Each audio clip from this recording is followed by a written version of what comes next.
I found out my wife was cheating with someone saved as M in her phone, only to discover it was my own brother. When I confronted them, he attacked me, so I pressed charges and filed for divorce. My marriage to Molly lasted 4 years, but we'd been together for 6. 2 months ago, I thought we had a solid relationship. We'd have minor fights, but nothing major. Our routine was comfortable. She'd come home from her accounting job around 6 p.m. We'd have dinner, watch Netflix. Just normal, stable married life.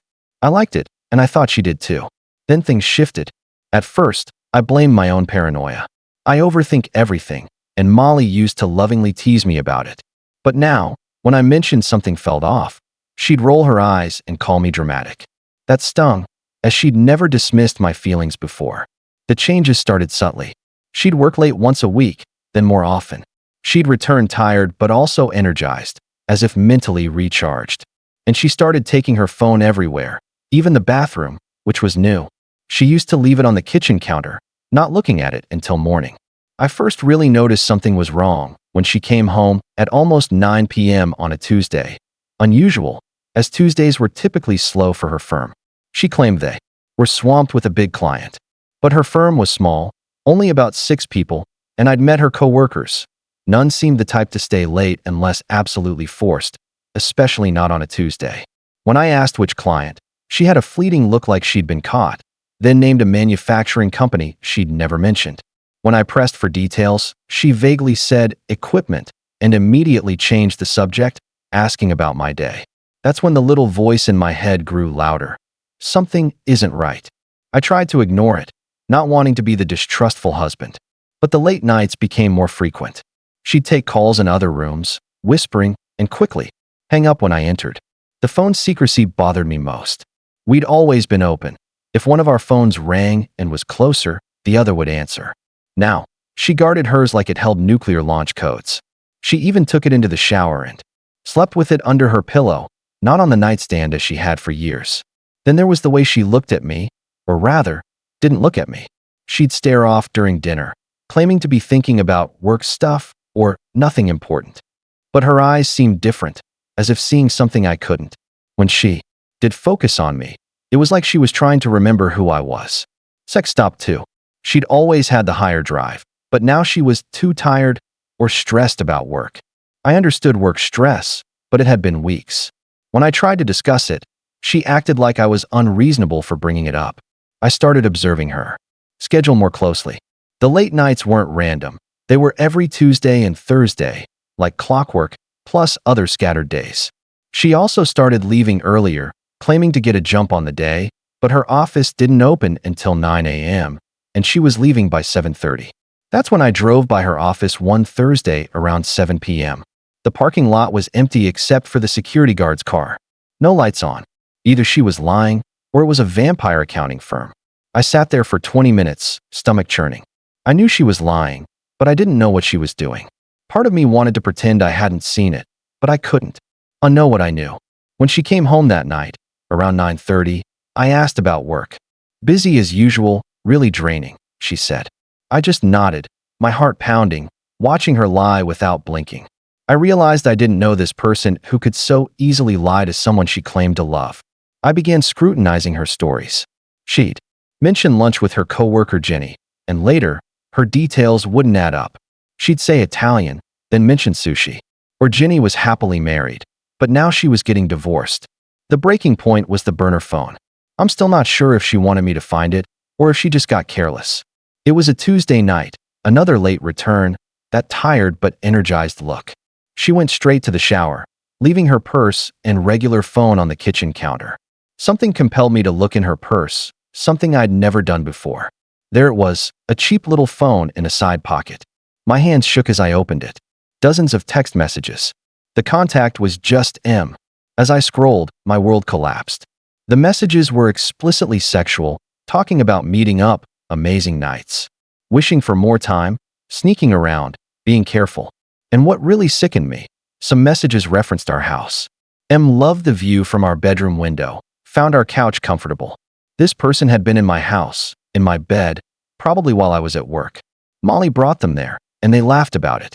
I took pictures of the messages with my own phone, I knew she'd deny everything without proof. Then I hid the burner phone and sat at the kitchen table, trying to process.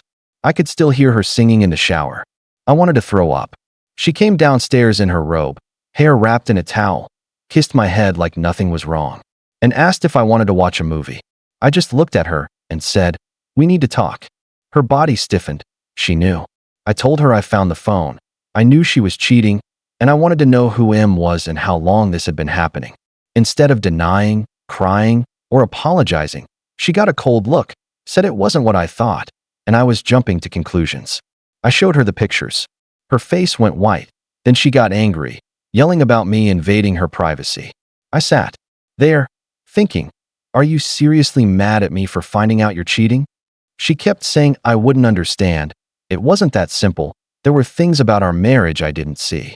I asked what the hell she meant, as I thought our marriage was fine until she started sneaking around.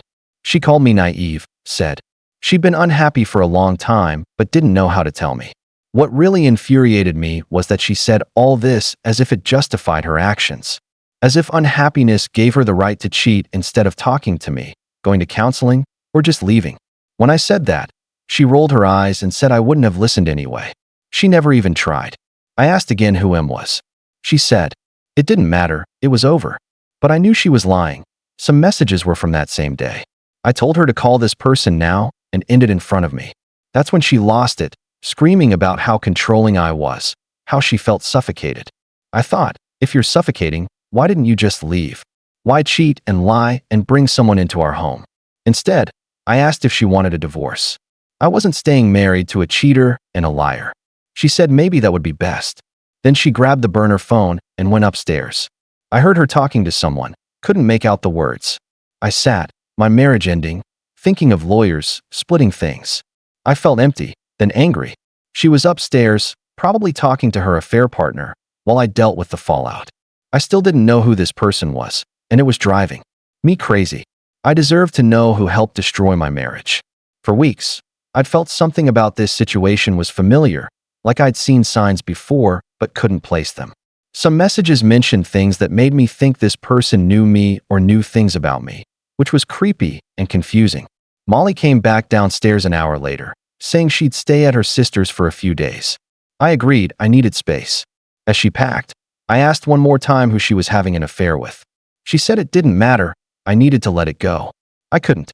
After she left, I scrutinized everything, looking for clues about M. Credit card statements showed charges at restaurants on days she claimed to be working late. Then, something chilling, a receipt from a gift shop for a $300 men's watch, dated 2 weeks prior. Molly had never mentioned buying anyone a gift. Who would she buy an expensive gift for? That's when I decided to set up a hidden camera in our living room. I had a feeling she might bring this person to the house again, and I needed to know who it was. It sounds crazy, but I was losing my mind, needing proof. I didn't wait long. 5 days later, while I was at work, the camera picked up Molly coming home with someone. When I watched the footage that night, I almost couldn't believe it. It was my brother, Marcus. My older brother, who I'd looked up to my entire life. One of my best friends, who'd been in my wedding and given a speech about how happy he was that I'd found Molly.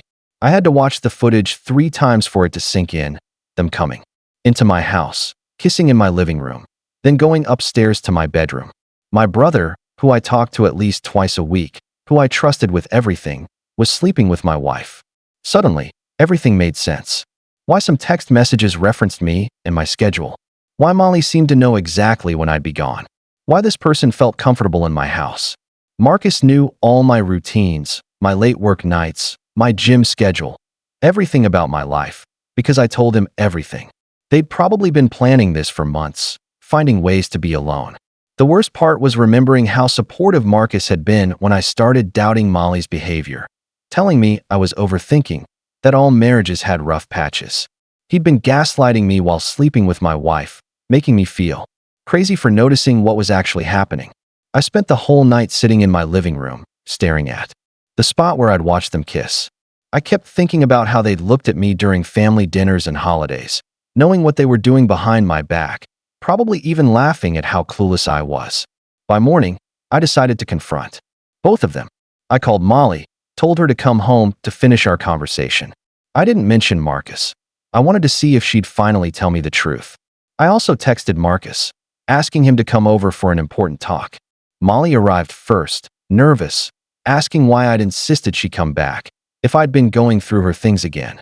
I just said I knew who M was and wanted her to admit it. She got that same cold look, said she wouldn't play games. That's when Marcus showed up. I'll never forget the look on his face when he saw Molly there and realized something was wrong.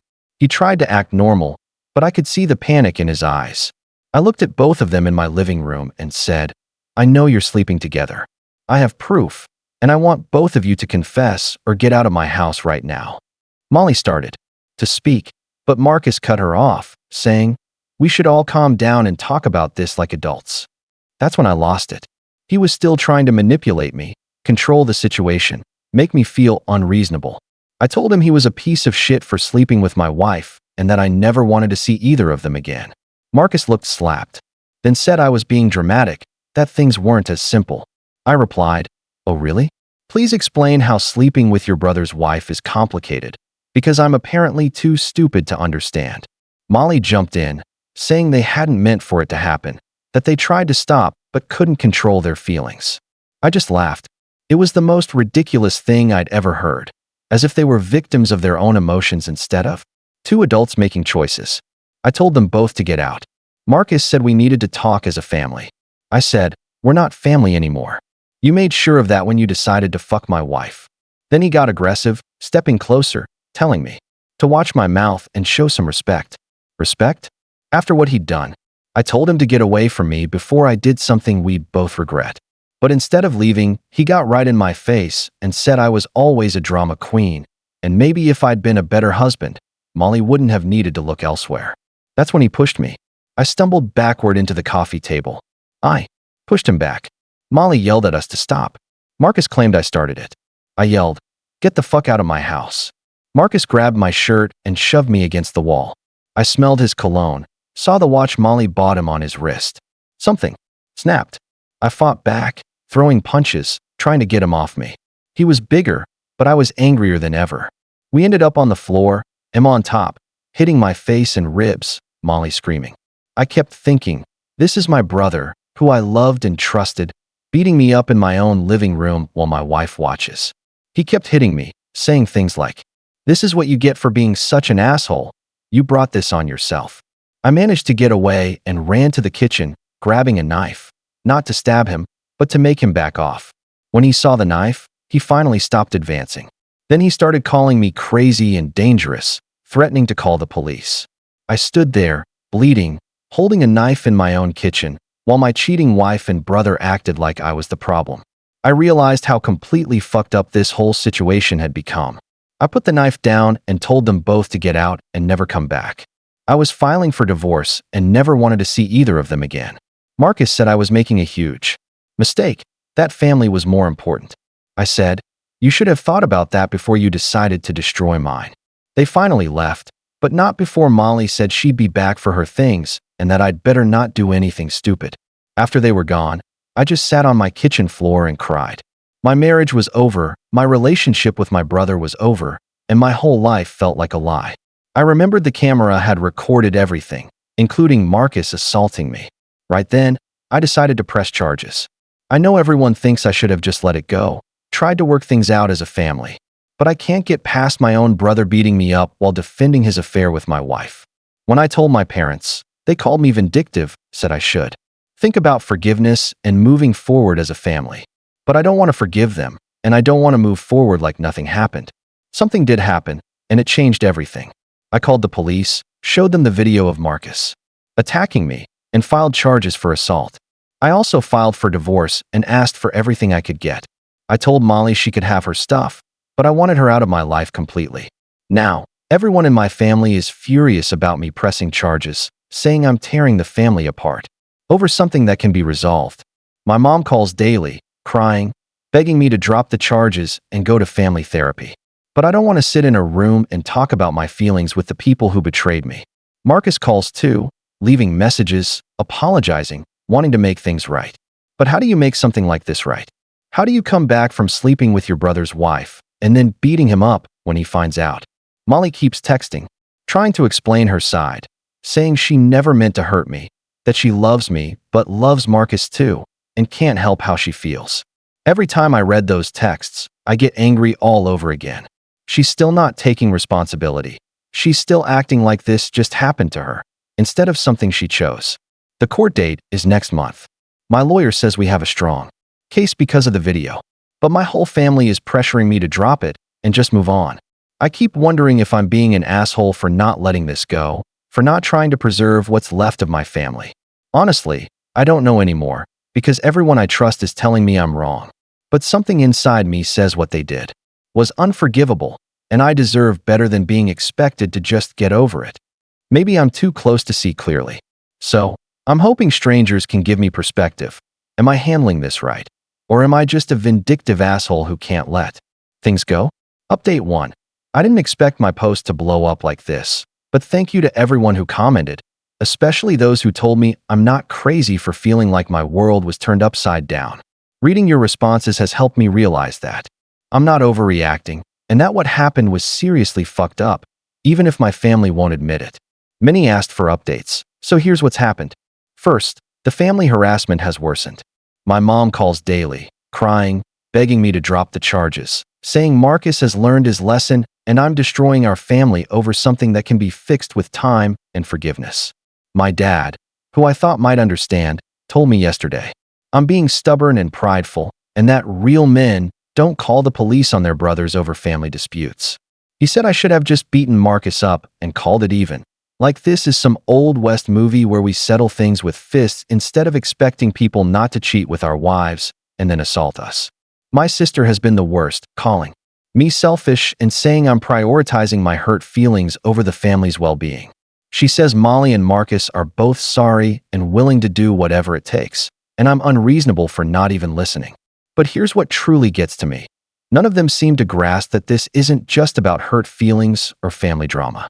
Marcus committed assault. There's video evidence. If he did this to a stranger, everyone would expect consequences.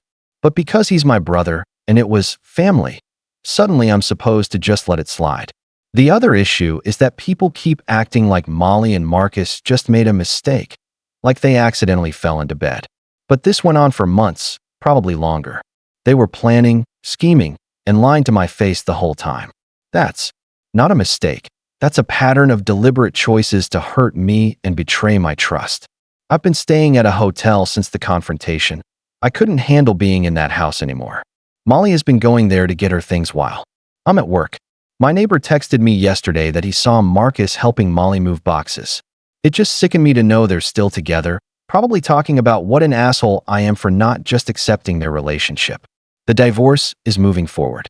My lawyer says it should be straightforward since we have no kids and most assets are mine. Molly hasn't contested anything, which makes me think she feels guilty, but also that she's eager to finish so she can be with Marcus without complications. The hardest part is how isolated I feel.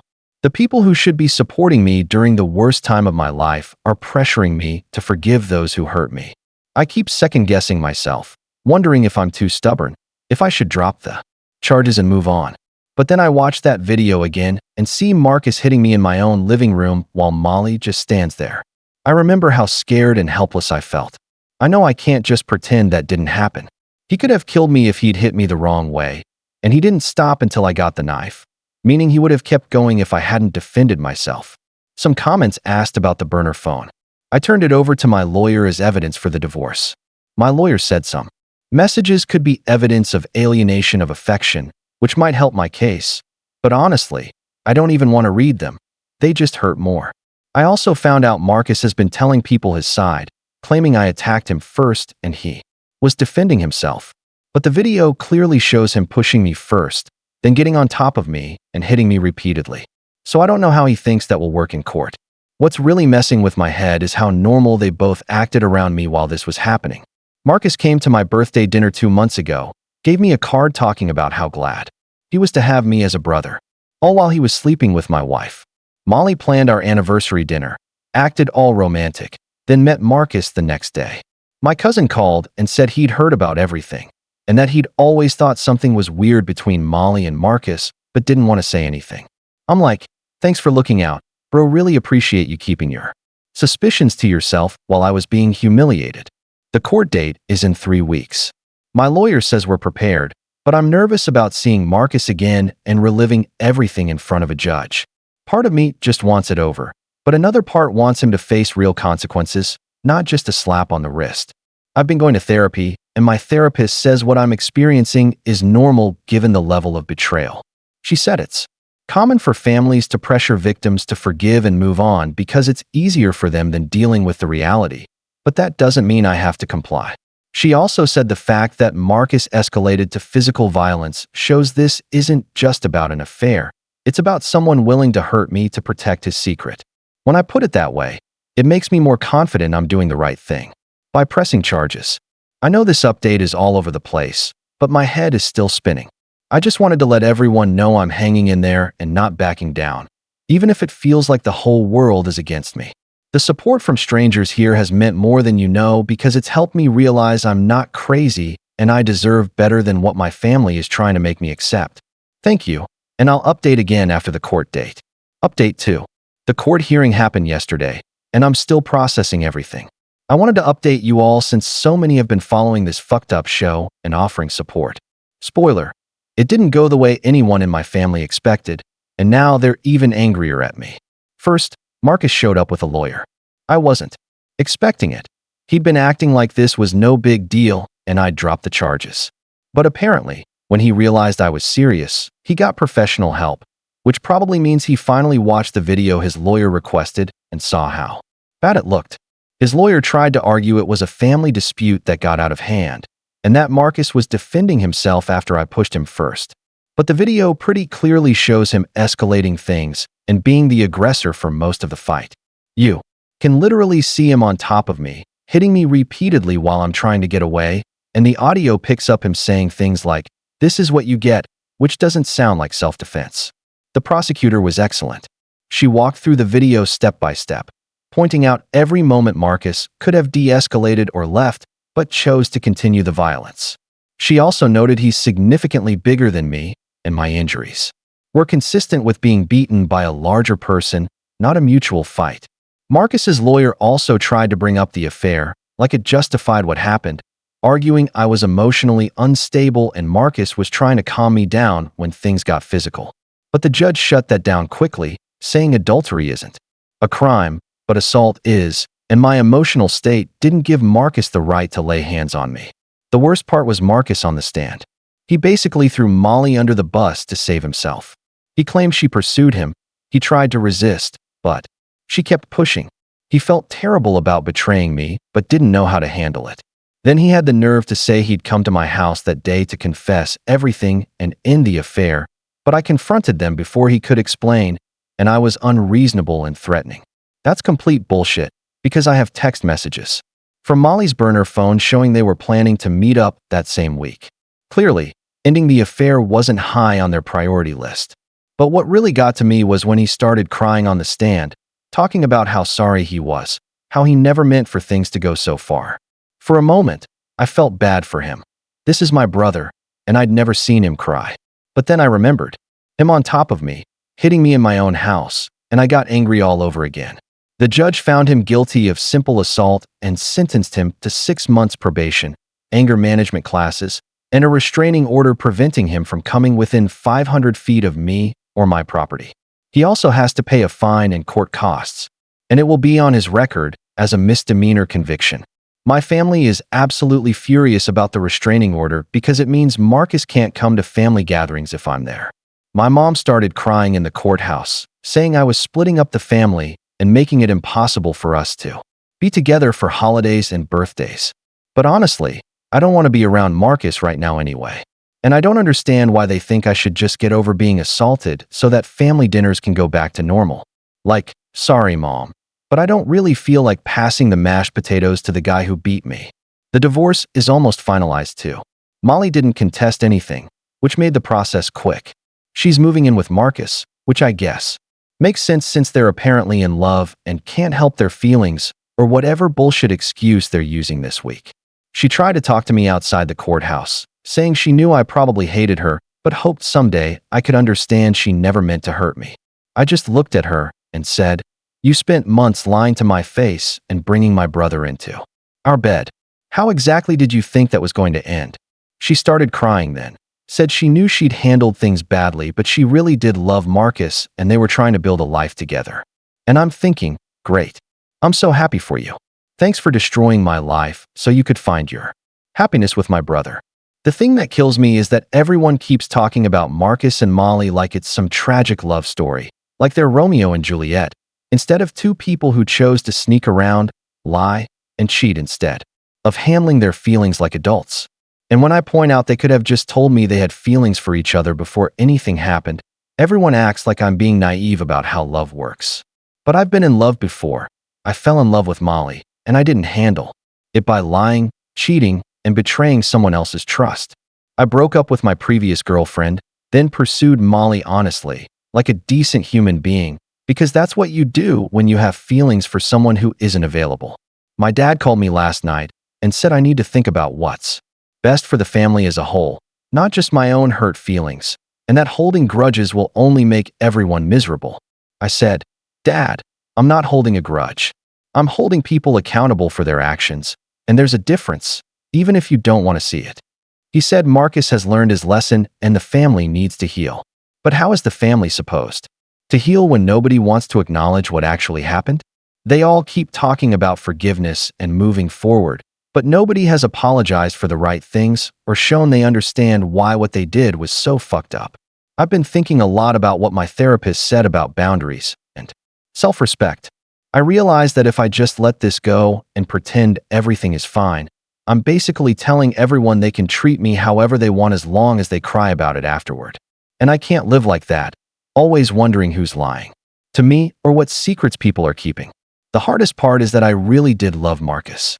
He was one of my best friends, and I looked up to him my whole life.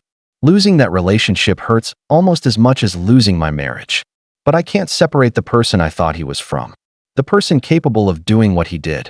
And I don't know how to get past that. Some people have asked if I regret pressing charges or if I wish I'd handled things differently. Honestly, I don't know.